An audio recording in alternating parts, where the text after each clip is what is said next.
Tonton video ini sampai selesai agar Anda tidak gagal paham.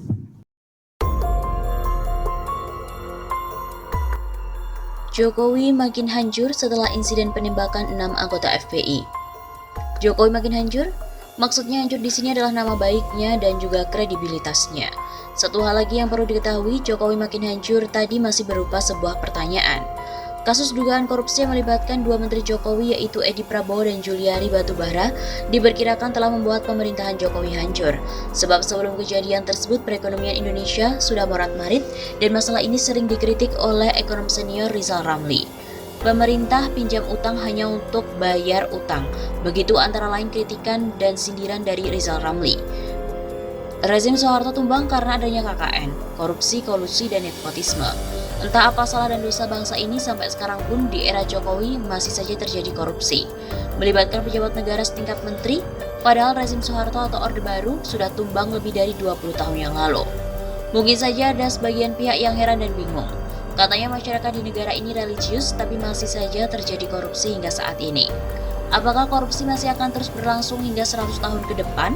Pada saat yang sama, masyarakat di Indonesia masih disebut sebagai masyarakat religius. Bukankah pemimpin itu lahir dari masyarakat? Ekonomi Indonesia sudah morat-marit, ditambah kejadian dua menteri Jokowi terlibat kasus dugaan korupsi. Sedangkan korupsi sudah ada sejak era Soeharto atau Orde Baru. Kini, ada lagi kejadian 6 orang pengikut Habib Rizik Syihab tewas. Maka dari itu Jokowi semakin hancur saja, nama baik serta kredibilitasnya. Pada Senin 7 Desember yang lalu, terjadi bentrok antara aparat kepolisian dan pengikut Habib Rizik di kawasan Cikampek, Jakarta Barat, dan 6 orang pun tewas ditembak. Semuanya pengikut Habib Rizik. Menurut versi FPI, tidak ada pengikut Habib Rizik yang bawa pistol, dan mereka dihadang oleh kelompok tidak dikenal. Ada dugaan telah terjadi pelanggaran HAM di sini. Seperti halnya korupsi, pelanggaran HAM juga terjadi pada era Soeharto dan juga Orde Baru itu. Pihak lain pun ikut menanggapi, baik yang membela versi pihak kepolisian maupun versi FPI. Wajar saja kalau ada masyarakat yang bingung dan bertanya versi mana yang paling benar. Kalau versi FPI yang benar, Jokowi akan makin hancur kredibilitasnya.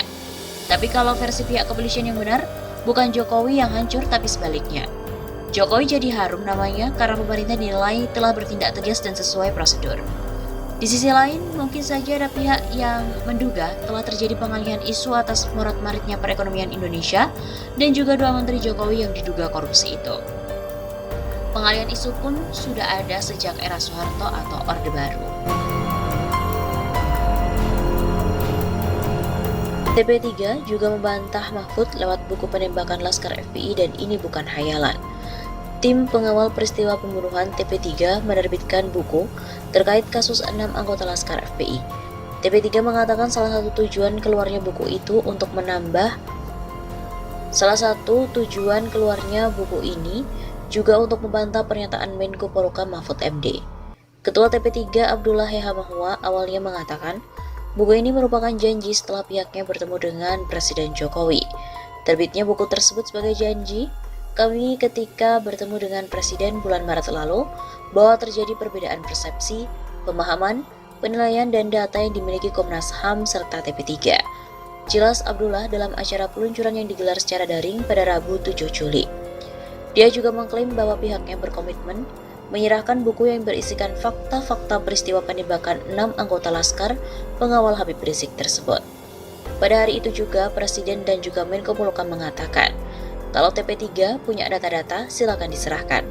Jadi ini adalah komitmen dan janji kami TP3 untuk menyerahkan data-data, analisis dan pengkajian terhadap hal itu. Abdullah juga mengatakan bahwa itu juga dibuat untuk menyanggah pernyataan Mahfud.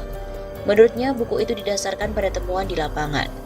Oleh karena itu juga, sekaligus ingin membantah pernyataan Menko Polhukam di dalam pernyataan sendiri setelah pertemuan dengan Presiden dan beliau di istana, bahwa apa yang disampaikan oleh TP3 adalah imajinasi atau hayalan. Buku ini membuktikan bahwa buku ini bukan hayalan, tapi fakta di lapangan, baik analisis maupun hasil wawancara. Dia juga mengatakan dalam penyusunan buku tersebut, TP3 mendatangi langsung keluarga 6 Laskar FPI yang tewas. Dia mengatakan ke-6 korban berasal dari keluarga biasa. Dari 6 anggota keluarga itu, 3 orang janda dan dari 3 orang janda ini menjual nasi di pagi hari. 1 menjual gorengan, 1 menjaga atau memelihara tetangga. Yang 3 orang lagi memang ada bapak dan ibu, tapi pekerjaannya adalah 1 buruh harian, 1 penjual batu akik yang pada musim Covid ini, siapa yang mau beli batu akik? Mau beli nasi saja susah, mau beli barang kebutuhan sehari-hari juga susah. 1 lagi adalah pensiunan pegawai di supermarket. Pada pembukuan acara peluncuran itu, Amin Rais mengatakan, TNI dan juga Polri tidak terlibat dalam kasus tersebut. Dia menjelaskan, yang disajikan dalam buku putih TP3 adalah fakta-fakta objektif. Sebagian besar berdasarkan data dari sumber primer, di antaranya hasil wawancara dengan saksi yang berani bersuara, wawancara dengan keluarga korban dan fakta-fakta dari video dan sebagainya. Setelah membaca dengan baik bahwa pada buku putih tersebut, secara kelembagaan ini penting. Polri dan TNI sama sekali tidak terlibat dalam skenario maupun implementasi dari pelanggaran HAM berat itu. Alhamdulillah kita bersyukur, kata Amin Rais. Jadi teman-teman TNI dari 3 angkatan dan teman-teman Polri, Anda memang tidak terlibat baik skenario apalagi pelaksanaan. Jadi kita bangga. Alhamdulillah tulang punggung keamanan bangsa namanya Polri dan tulang punggung pertahanan namanya TNI itu tidak terlibat sama sekali. Begitu sambung Amin Rais.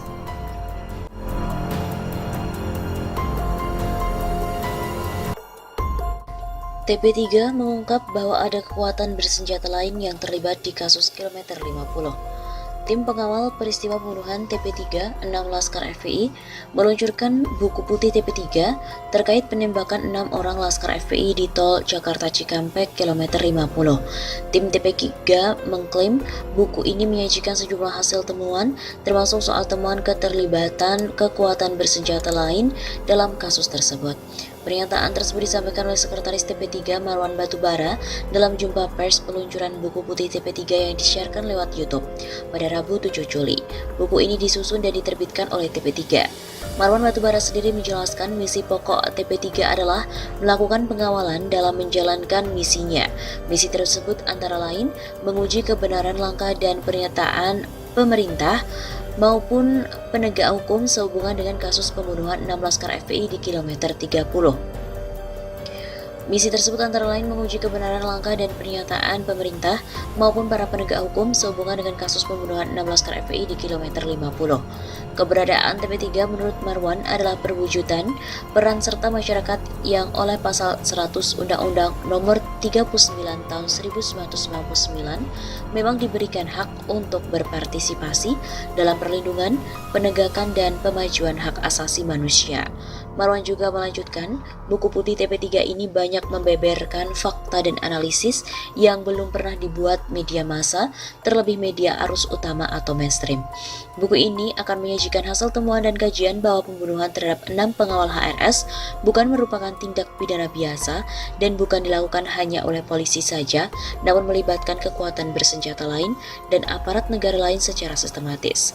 Oleh karena itu, pembunuhan terhadap 6 pengawal HRS merupakan kejahatan yang dimana memenuhi kriteria sebagai kejahatan terhadap manusia, sehingga merupakan pelanggaran HAM berat yang mengharuskan diselenggarakannya pengadilan HAM sesuai dengan Undang-Undang Nomor 26 Tahun 2000 tentang Pengadilan HAM.